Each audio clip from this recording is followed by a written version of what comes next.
অন্ডাল খনি অঞ্চলের বিগ বাজেটে পুজোর মধ্যে অন্যতম পুজো অন্ডালের দক্ষিণপল্লী সর্বজনীন দুর্গাপুজো কমিটি। এবছর তাদের থিম প্যাগোডার দেশ। থিমে সুসজ্জিত মণ্ডপ গড়ে দর্শনার্থীদের এবার তাক লাগাতে চলেছে দক্ষিণপল্লী সর্বজনীন দুর্গাপুজো কমিটি। আকর্ষণীয় এই মণ্ডপ গড়ে তুলছেন নদিয়া জেলার নবদ্বীপের শিল্পীরা। এবছর তাদের বাজেট প্রায় 41 লক্ষ। এবার তাদের প্লাটিনাম জয়ন্তী। মণ্ডপের পাশাপাশি মাটির বস্ত্র এবং অলঙ্কারে মোড়া একচালা প্রতিমাও বিশেষ আকর্ষণ হবে বলে দাবি উদ্যোক্তাদের। যে পুজো আপনাদের 75 বছর, এই যে থিম, সেই থিম কতটা নজর কাড়বে?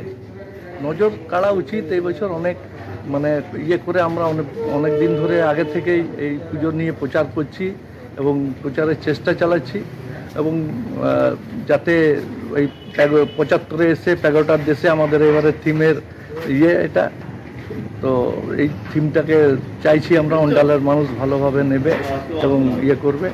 মায়ের মূর্তি এখানেই বানানো হয়। মায়ের মূর্তি কৃষ্ণনগরের শিল্পী, লোকাল শিল্পী, কিন্তু সে কৃষ্ণনগরের শিল্পীর দ্বারা অনুপ্রেরণা পেয়ে এবং সেখান থেকে কিছু শিল্পী এনে তাদেরকে দিয়ে তৈরি করিয়েছে এবং মূর্তি আমাদের পূজা মণ্ডপে তৈরি হয়েছে।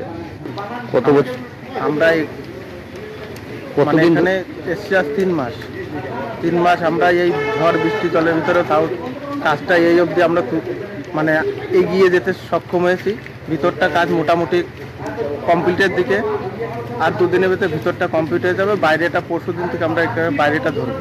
কি ব্যবহার করা হয়েছে প্যান্ডেল? আমাদের এখানে ব্যবহার করা হচ্ছে বাঁশ, বাটাম, তারপর হচ্ছে ফোমের নানান কারুকার্য নকশা দিয়ে করা রয়েছে। তারপর সামনে ফাইবার রয়েছে, ফাইবারের সিংহ দিয়ে সব কিছু দিয়ে এই মন্দিরটা তৈরি হবে।